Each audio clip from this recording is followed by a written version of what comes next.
La llamaron borracha, la llamaron peligrosa, la llamaron desviada, monstruo, vergüenza.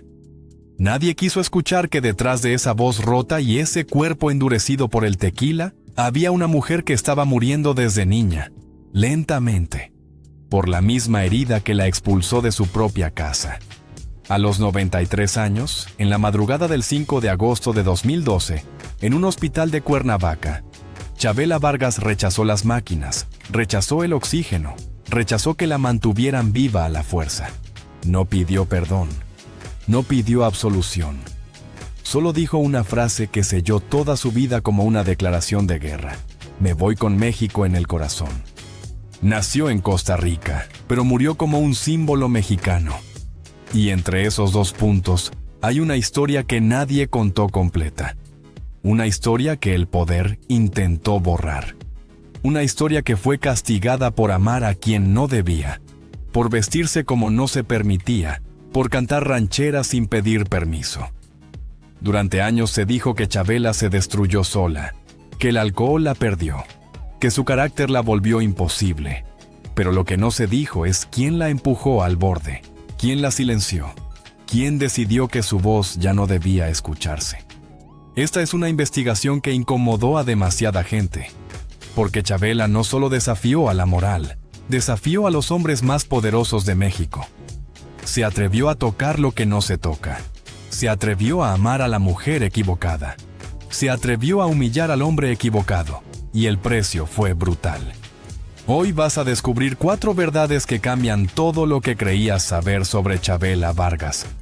La primera, la infancia secreta de una niña a la que su propia familia escondía por considerarla un monstruo, una rareza que no debía ser vista. La segunda, la construcción deliberada de una masculinidad feroz, con poncho, pistola y voz rota, como única forma de sobrevivir en un mundo de hombres.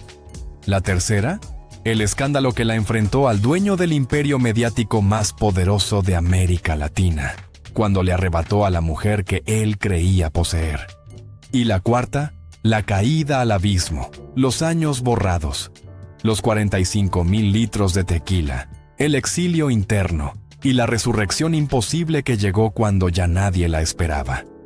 Cada vez que lleguemos a una de estas verdades, lo sabrás, porque esta historia no se puede contar a medias.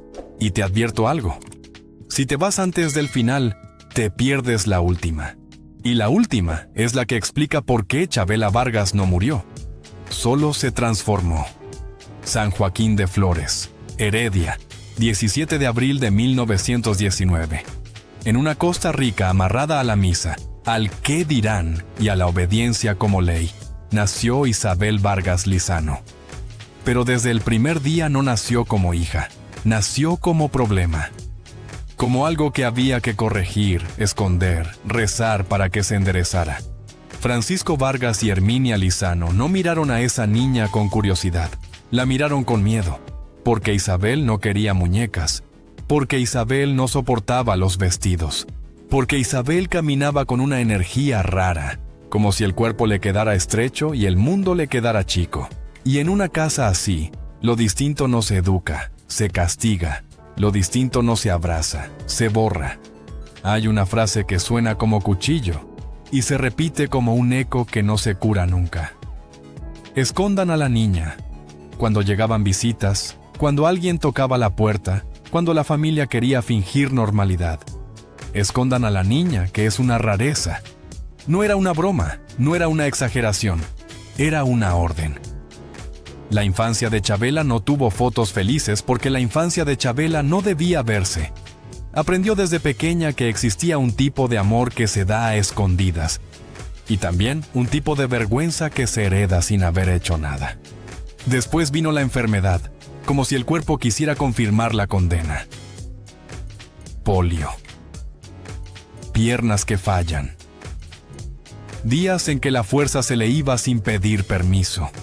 Y según el relato que ella misma sostendría toda su vida, también hubo una etapa de oscuridad en los ojos, como si la luz se hubiera cansado de pelear. En un lugar donde la medicina era un lujo y la fe era la moneda de cambio, Isabel no encontró salvación en batas blancas ni en diagnósticos elegantes. La encontró en los márgenes, en manos de curanderos, brujos, gente que no preguntaba si eras correcta, solo preguntaba si querías vivir. Ahí nace la primera versión de la Chabela que el mundo conocería más tarde. No la cantante, la sobreviviente. La niña que aprende que la realidad se dobla si uno cree lo suficiente, que el dolor se negocia con rituales, que lo imposible a veces se consigue cuando nadie te mira. Y esa idea se le quedó incrustada. Si la familia la trataba como monstruo, entonces ella iba a construir su propio templo, su propia ley, su propia tribu. Si el hogar era una jaula, entonces la salida tenía que ser una fuga. Con el tiempo, sus padres se separaron y la cosa no mejoró. Cuando una familia se rompe, lo frágil siempre cae primero. Nadie quería cargar con la niña difícil. Nadie quería hacerse responsable de esa rareza que incomodaba. La pasaron de mano en mano, de casa en casa, como si fuera un objeto que estorba. Y entre cafetales y silencios, Isabel creció con una certeza brutal. No iba a ser amada por permiso, iba a ser amada por conquista. En 1936 o 1937, cuando tenía 17 años, hizo lo que pocas muchachas de provincia podían siquiera imaginar: vender lo poco que tenía, deshacerse de la máquina de coser, de animales, de lo mínimo que daba seguridad, cambiarlo por un boleto hacia el único lugar que, en su cabeza, sonaba a libertad. México. No el México de los libros, sino el México de las canciones, de los charros, de la ranchera donde el hombre llora sin pedir perdón y la mujer puede ser fuego sin ser condenada. Ella no viajó buscando fama, viajó buscando aire, buscando un sitio donde su manera de existir no fuera una ofensa religiosa. Llegó con un cuerpo marcado y un nombre que ya le pesaba como un castigo. Isabel era la niña escondida. Isabel era la vergüenza familiar. Así que hizo lo que hace la gente que quiere nacer de nuevo. Se cambió la piel, se dejó caer el pasado de encima, empezó a caminar como si el mundo le debiera un espacio. Y poco a poco, en esa capital enorme que mastica a los débiles, fue entendiendo algo que la iba a definir. En un país construido sobre machos, a veces la única forma de sobrevivir siendo mujer era inventar un macho nuevo, uno que no pidiera perdón, uno que cantara mirando a los ojos, uno que no se doblara ante nadie. Todavía no existía el poncho rojo, ni la voz convertida en puñal, ni el mito de la chamana que no muere, solo se transforma. Pero la semilla ya estaba ahí. Una niña llamada Monstruo que cruzó fronteras para dejar de esconderse. Y en cuanto pisó México, el mundo empezó a sentirlo. Porque cuando alguien huye de su propia familia y aún así sigue de pie, no está escapando. Está preparando la venganza más lenta, la más elegante, la más peligrosa. La de convertirse en leyenda con el mismo defecto que quisieron borrar. Llegó a México con un nombre que todavía dolía, Isabel Vargas Lizano, y con un cuerpo que la gente miraba como si fuera una equivocación de la naturaleza. Venía de Costa Rica con la etiqueta pegada a la piel, rareza, monstruo, la niña que escondían cuando llegaban visitas, la que no debía aparecer en la sala porque su sola presencia manchaba la foto familiar. Y cuando una persona crece así, aprendiendo que existir es un error, tarde o temprano toma una decisión brutal, o se rompe por dentro para encajar, o se vuelve más peligrosa que el mundo que la rechazó. Chabela eligió lo segundo. Al principio intentó el disfraz que la sociedad le exigía. Cabello largo, tacones, maquillaje, el molde completo de la cantante correcta. Pero esa puesta en escena era una trampa, una mentira tan obvia que la hacía tropezar incluso antes de cantar, como si el cuerpo le dijera que esa no era su piel. Ella misma lo confesó con crueldad hacia sí misma. Vestida como mujer, se sentía ridícula, falsa, como si estuviera interpretando un papel malo, una actuación sin alma. Y ahí está la clave. No era que no tuviera talento, era que el talento estaba encarcelado por una identidad prestada. La Chabela que el mundo podía soportar no era la Chabela que podía sobrevivir.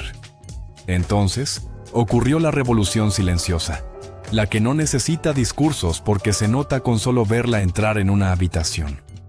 Se cortó el pelo, dejó los tacones, se puso pantalón cuando eso todavía era un desafío, cambió los brillos por guaraches y encima de todo se colgó el poncho rojo. Ese jorongo que no era vestuario, era bandera, era armadura, era declaración. No estaba jugando a ser un hombre, estaba construyendo un tipo de poder que la protegiera.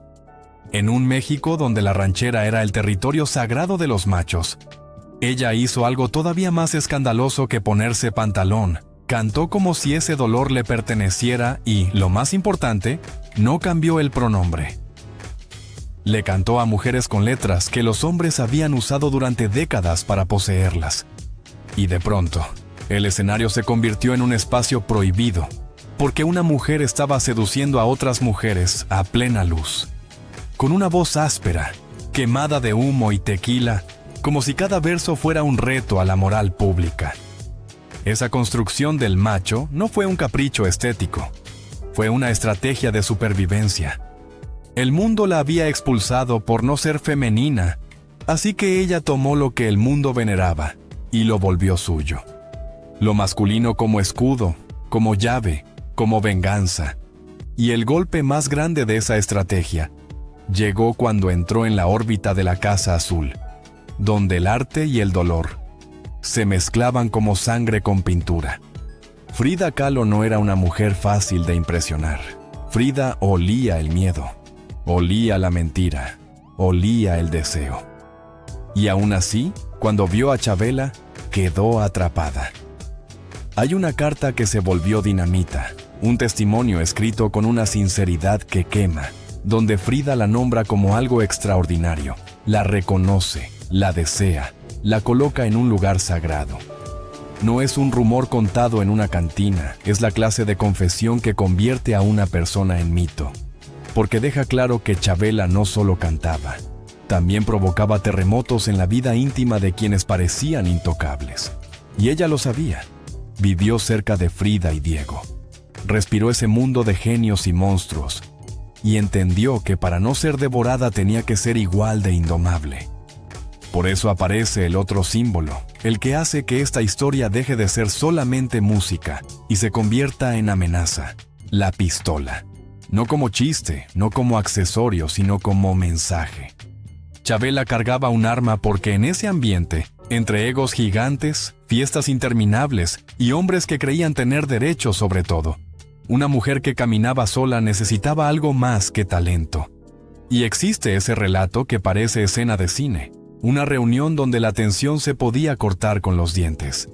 Y ella, para romper la burla o el desprecio, para recordarle a todos que no estaba allí como adorno, disparó al aire o hacia unos patos, lo suficiente para que el silencio se volviera absoluto. Lo importante no es el blanco, lo importante es el efecto. En una fracción de segundo, Chavela obligó al mundo a mirarla de frente.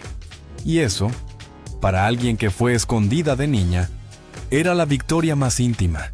Pero todo esto tenía un costo, porque cada capa de ese personaje, macho, era también un muro. La protegía del desprecio, sí, pero también la alejaba de cualquier ternura estable. Y mientras el público empezaba a idolatrar esa figura de poncho rojo, voz de piedra y mirada de desafío, Chavela estaba alimentando una hoguera que pronto llamaría la atención de los lugares donde el poder no perdona. Porque en México hay amores que se toleran y amores que se castigan. Y el siguiente amor de Chavela no iba a ser solo un escándalo sentimental. Iba a ser una declaración de guerra contra un imperio. En 1964, cuando el nombre de Chavela Vargas ya era un cuchillo que cortaba el aire en cantinas, teatros y madrugadas, apareció una mujer que no venía del mundo de la música, sino del mundo de la historia con sangre fría, exilio y apellido pesado. Se llamaba Arabella Arbenz Vilanova, hija de Jacobo Arbenz, el presidente guatemalteco derribado y perseguido, una princesa sin reino, cargando una biografía que no te deja dormir aunque tengas cama. En México, Arabella se movía como si estuviera buscando algo que nadie podía darle: libertad, quizá, o simplemente un lugar donde el poder no la alcanzara. Pero el poder ya la tenía tomada, porque Arabella, en ese mismo tiempo, orbitaba alrededor de Emilio Azcárraga Milmo, el heredero de un imperio televisivo que no solo transmitía historias, también las borraba. Le decían el Tigre, y en México ese apodo no se regala por simpático, se gana por miedo. El Tigre era un hombre acostumbrado a que todo se inclinara, a que la gente sonriera aunque por dentro temblara, a que las puertas se abrieran antes de que él tocara. Y entonces, en medio de ese tablero de élites, llegó Chabela. No una cantante más, una presencia, poncho, pantalón, mirada de desafío. Una mujer que había aprendido desde niña que si el mundo te llama monstruo, tú puedes convertir esa palabra en corona. Chabela no seducía con flores, seducía con verdad, con esa voz áspera que parecía venir de una cueva antigua, con esa manera de mirar a una mujer como si el resto del mundo no existiera.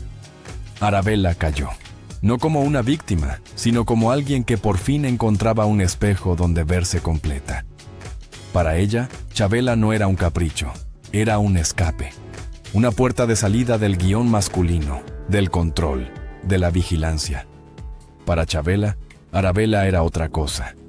Era lo prohibido con nombre y apellido. Era la clase de mujer que el sistema guarda para los poderosos, la que no se toca, la que se presume, la que se protege. Y Chabela hizo lo único que sabía hacer cuando le decían no. Lo tomó como un reto. Hay historias que se cuentan como romance, pero esto, en el México de aquellos años, era una declaración de guerra, porque no era solo celos, era humillación pública para un hombre que se creía intocable. El Tigre no podía permitir que una mujer vestida como hombre le arrebatara a su mujer. No porque amara con ternura, sino porque el poder no soporta perder. Y cuando el poder pierde, no llora, castiga. Azcárraga no tuvo que disparar. Tenía algo más eficaz. Tenía la televisión, tenía la radio, tenía los teléfonos que sonaban en oficinas donde se decidía quién existía y quién desaparecía. Y así llegó el veto. Una palabra que suena técnica, pero en realidad es una sentencia. La música de Chabela dejó de sonar donde más dolía. Los programas dejaron de llamarla. Los espacios se cerraron como si alguien hubiera ordenado que su nombre se convirtiera en una sombra. No se trataba de criticarla, se trataba de borrarla. Y la tragedia no se quedó en la industria. Alcanzó a Arabella, porque a una mujer como ella no se le permite el escándalo sin cobrarlo. La presión se volvió asfixia. Las puertas se cerraron, los rumores crecieron, las miradas se volvieron cuchillos. Arabella terminó fuera de México, arrastrando su historia por otros países como si huyera de un animal que siempre la alcanzaba. Colombia. Bogotá, octubre. Y el 5 de octubre de 1965 llegó el final que nadie quiere pronunciar en voz alta cuando habla de glamour y amor. Arabella murió en un restaurante, en una escena que quedó marcada como una herida pública. No fue un final de película. Fue el final de alguien que ya no veía salida. Para Chabela, eso fue un derrumbe total. Porque en un solo golpe perdió dos cosas que eran su combustible: el amor y el escenario. La mujer que la había hecho sentir invencible se fue, y el sistema que la odiaba confirmó que podía aplastarla cuando quisiera. Lo que vino después no fue una pausa. Fue el comienzo de un silencio largo, de una caída que no se vio en televisión, porque la televisión misma había decidido que Chabela no existía. Y aquí hay algo que define todo este capítulo. Chabela no fue derrotada por falta de talento. Fue castigada por no pedir permiso, por amar sin permiso, por caminar hacia el poder con la frente en alto. El Tigre no solo quiso separarla de Arabella, quiso darle una lección a cualquiera que creyera que podía tocar lo que era de arriba. Y la lección fue brutal, porque en México, cuando el imperio te apunta, no te mata de un tiro, te mata de silencio. Después del escándalo, después del veto silencioso, Y después de la muerte de Arabella, el mundo dejó de tener bordes para Chavela Vargas. No hubo caída pública, no hubo titulares anunciando su desgracia. Hubo algo peor, hubo desaparición. De un día para otro, la voz que había llenado cantinas y teatros se volvió un rumor. Y en ese vacío, Chavela encontró al único compañero que no le pedía explicaciones: el tequila. Se fue a Tepoztlán como quien se entierra en vida. Una habitación mínima, paredes que olían a humedad y botellas vacías apiladas como testigos mudos. Ella misma lo diría sin vergüenza años después, como si hablara de una hazaña de guerra. 45,000 litros de tequila. No es una cifra exacta, es una declaración. Es la manera de decir que bebió hasta borrar el calendario, hasta perder la cuenta de los amaneceres, hasta que el cuerpo dejó de avisar. Bebía sin vasos, directo de la botella, como si cada trago fuera un desafío al corazón, al hígado, a la memoria. Durante casi 2 décadas, en los años 70 y 80, Chavela no existió para el público. La creyeron muerta. Hubo quien preguntó por su tumba. Mercedes Sosa, al llegar a México, pidió que la llevaran a despedirse de ella sin saber que la mujer seguía viva, escondida, sobreviviendo a fuerza de alcohol y silencio. Esa es la medida del abismo, cuando el mundo asume que ya no estás, aunque sigas respirando. Pero el tequila no solo anestesia, también despierta monstruos. En esos años oscuros, Chavela se aferró al personaje que había construido para sobrevivir, ese macho feroz que no se quiebra. Y ese personaje, sin escenario y sin aplausos, se volvió peligroso. Vivió una relación intensa y destructiva con una mujer que intentó ayudarla, una abogada que la defendía y la cuidaba. Lo que encontró fue violencia. No la violencia romántica que se justifica con pasión, sino la violencia seca, heredada del modelo masculino que Chavela había hecho suyo para no ser devorada. Hay una escena que lo resume todo y que duele incluso al contarla. Un niño de 8 años, un arma en las manos. Chavela enseñándole a disparar a las arañas del jardín, como si fuera un juego, como si así se transmitiera la fortaleza. Cuando esa mujer puso un ultimátum, ruego o tequila, Chavela eligió la botella. Eligió al único amor que no la abandonaba. Y así quedó sola, absolutamente sola. El cuerpo empezó a cobrar la factura. El hígado inflamado, los huesos frágiles, la voz quebrada no por emoción sino por desgaste. Dormía donde caía. Vendió muebles, recuerdos, cualquier cosa que pudiera cambiarse por alcohol. En ese punto ya no cantaba, ya no componía, apenas hablaba. La chamana, la leyenda, la mujer que había desafiado imperios, estaba reducida a una sombra temblorosa esperando el siguiente trago. Y sin embargo, incluso en ese fondo, había algo que no se rompía. Una terquedad antigua, la misma que la había hecho cruzar fronteras a los 17 años. La misma que le había permitido cantar rancheras como hombre en un mundo de hombres. A principios de los 90, cuando ya nadie apostaba un peso por ella, Chavela hizo algo que parecía imposible. Dejó de beber. No con clínicas, no con médicos. Según ella, con un ritual, con una decisión brutal, como todas las que había tomado en su vida. Empezó a cantar de nuevo en un bar pequeño, casi clandestino. Sin mariachis, sin producción. Solo una guitarra y una voz gastada que, paradójicamente, sonaba más verdadera que nunca. El público no sabía que estaba presenciando una resurrección, pero lo estaba. Porque después de 20 años en el infierno, Chavela Vargas había decidido volver. Y cuando alguien regresa desde tan abajo, no vuelve igual. Vuelve convertida en otra cosa. Algo más peligroso.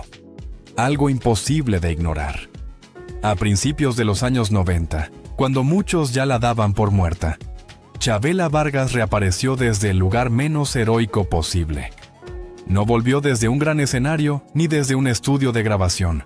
Volvió desde el fondo. Desde un cuerpo gastado por décadas de alcohol. Desde una voz rota. Desde una soledad tan profunda que ya no tenía testigos.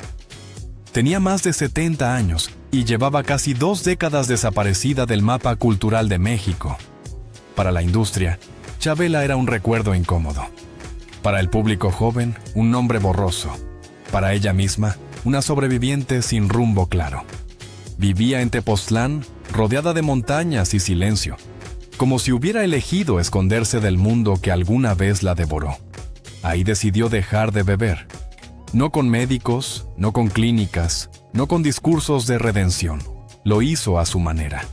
Dijo que fue un ritual, que habló con sus demonios, que los miró de frente y les dijo basta. Nadie sabe exactamente cómo ocurrió, pero lo cierto es que dejó el tequila después de haberle entregado una vida entera. Y cuando dejó de beber, algo más despertó. La necesidad de volver a cantar. No por fama, no por dinero, por supervivencia. Su regreso empezó en un bar pequeño de Coyoacán llamado El Hábito.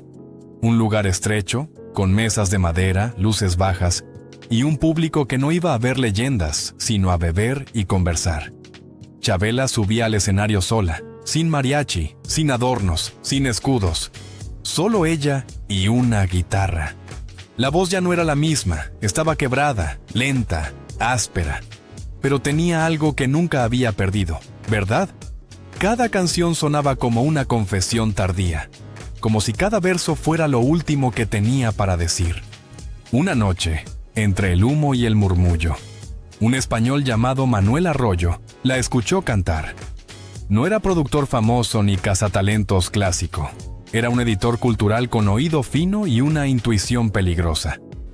Entendió al instante que lo que tenía enfrente no era una cantante vieja, sino una herida abierta cantando.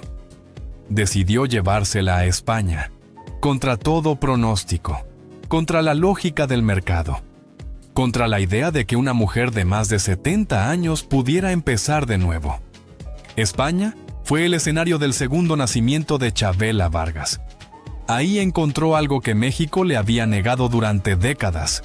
Escucha, respeto, admiración sin condiciones. Los teatros se llenaron de un público que no quería canciones bonitas, quería verdad cruda. Y entonces apareció Pedro Almodóvar. El encuentro parecía inevitable. 2 almas incómodas, 2 herejes del sistema, 2 obsesionados con el dolor como materia prima del arte. Almodóvar no solo la invitó a cantar, la convirtió en símbolo. Puso su voz en sus películas, la presentó como una sacerdotisa del deseo y la pérdida. La defendió como se defienden las cosas sagradas. Para él, Chabela no era una cantante recuperada. Era una revelación tardía. Una mujer que había sobrevivido a todo y todavía tenía algo que decir. Gracias a él, Europa la abrazó. París, Madrid, Barcelona escucharon a Chabela como si escucharan a una profeta cansada. El momento culminante llegó en 2003. Nueva York, Carnegie Hall, el lugar donde solo entran los consagrados. Chabela tenía 83 años cuando subió a ese escenario. Caminó despacio, se paró en el centro, abrió los brazos como siempre, y cantó La Llorona. No fue un concierto, fue un ritual. La gente lloraba sin entender del todo por qué. No era el idioma, no era la melodía, era la vida entera de una mujer atravesando la sala. Ese día, Chabela ganó todas las batallas que había perdido antes. A los padres que la rechazaron, a los hombres que la vetaron, al alcohol que casi la mata, a la industria que la olvidó. No volvió para pedir perdón ni para explicar nada. Volvió para cerrar el círculo, para demostrar que el tiempo no domestica a los espíritus indomables. Y cuando bajó de ese escenario, ya no era una cantante rescatada del olvido. Era una leyenda completa, no porque hubiera regresado joven, sino porque había regresado verdadera, más peligrosa que nunca, porque ya no tenía nada que perder. En el año 2012, cuando el cuerpo de Chabela Vargas ya era apenas una estructura sostenida por voluntad, ella decidió cerrar el círculo como solo lo hacen quienes nunca pidieron permiso para vivir. Tenía 93 años. El corazón fallaba, los pulmones ya no obedecían, pero la cabeza seguía intacta, afilada, lúcida. Y con esa lucidez tomó una última decisión que no fue médica, fue espiritual. Volver a Madrid. No era una gira, no era un homenaje, era una despedida. Chavela dijo que necesitaba ir para hablar con Federico García Lorca, no con su obra, no con su memoria pública, con él, con su espíritu, porque para Chavela los muertos no se van, solo cambian de forma, y Lorca había sido, durante décadas, una presencia constante en su vida. Un poeta fusilado por el poder, un hombre castigado por su diferencia, un espejo. Llegó a la residencia de estudiantes como se entra a un templo. Caminando despacio, vestida de negro, con el poncho cayendo como un ala cansada. Allí habló en voz alta. No para la prensa, no para nadie visible. Habló para cerrar cuentas, para decir lo que no se dijo en vida, para despedirse sin pedir absolución. Quienes estuvieron cerca entendieron que ese viaje no era simbólico, era final. Después vino el regreso a México, Cuernavaca, el hospital. El cuarto en silencio. Los médicos hablaron de protocolos, de oxígeno, de tubos. Chavela escuchó y negó con la cabeza. No quería máquinas, no quería prolongar nada. Ya viví suficiente, dijo. Y cuando alguien intentó convencerla, respondió con la misma dureza con la que había enfrentado toda su vida. Déjenme en paz. En la madrugada del 5 de agosto de 2012, tomó aire por última vez como un acto consciente. Se quitó la mascarilla, miró alrededor y dijo la frase que no fue una despedida, fue una declaración política. Me voy con México en el corazón. No con Costa Rica, donde nació, no con España, donde la veneraron. Con México. El país que la amó y la castigó. El país que la vetó y luego la lloró. El país donde se convirtió en lo que era. Su muerte no fue escandalosa. No hubo gritos, no hubo drama. Fue coherente, como su vida. Una salida sin concesiones, sin arrepentimientos públicos, sin confesiones tardías. Chavela no pidió perdón por amar a mujeres. No pidió perdón por beber hasta casi morir. No pidió perdón por haber humillado al poder. Murió como vivió, sola pero libre. Después vino el ritual. Su cuerpo fue llevado al Palacio de Bellas Artes, el mismo lugar del que fue excluida durante años. Las flores, la música, la guardia. México despidiendo a una mujer a la que antes no supo dónde poner. El Estado abrazando a quien antes había sido un error, una anomalía, una amenaza. Pero lo importante no fue el homenaje, fue el cierre invisible. Porque con su muerte, Chavela cerró una herida que llevaba abierta desde la infancia, la de la niña llamada monstruo, la de la mujer expulsada, la de la artista silenciada. Todo terminó ahí, no con reconciliación, sino con aceptación. Chavela no murió joven, murió completa. Y eso, en un mundo que suele romper a los distintos, es una forma de victoria que muy pocos alcanzan. Después de su muerte, el país intentó hacer algo que nunca supo hacer en vida: entenderla. México convirtió a Chavela Vargas en símbolo, en estampita cultural, en figura sagrada. Pero esa operación llegó tarde, porque Chavela no necesitaba ser comprendida, necesitaba haber sido dejada en paz. Y aún así, lo que dejó atrás fue más grande que cualquier homenaje oficial. Chavela no fue solo una cantante, fue una grieta, una fisura abierta en un sistema que no sabía qué hacer con una mujer que no pedía permiso, que no bajaba la cabeza, que no escondía a quien amaba. Su existencia obligó a muchos a mirarse al espejo, a los hombres que cantaban rancheras creyéndose dueños del dolor, a las mujeres que aprendieron a callar para sobrevivir, a un país entero que celebraba la masculinidad mientras castigaba a quien la desarmaba desde dentro. Su legado no está solo en las canciones, está en la forma, en la lentitud con la que cantaba cuando ya nadie quería escuchar despacio, en la manera en que alargaba una frase como si estuviera arrancándola del pecho, en ese gesto de abrir los brazos como si ofreciera el cuerpo entero al abismo. Chabela cantaba como quien no tiene futuro, y por eso sonaba eterna. Para muchas mujeres, Chabela fue la primera prueba de que se podía vivir fuera del molde sin pedir disculpas. Para la comunidad disidente, fue un faro cuando no había lenguaje ni refugios.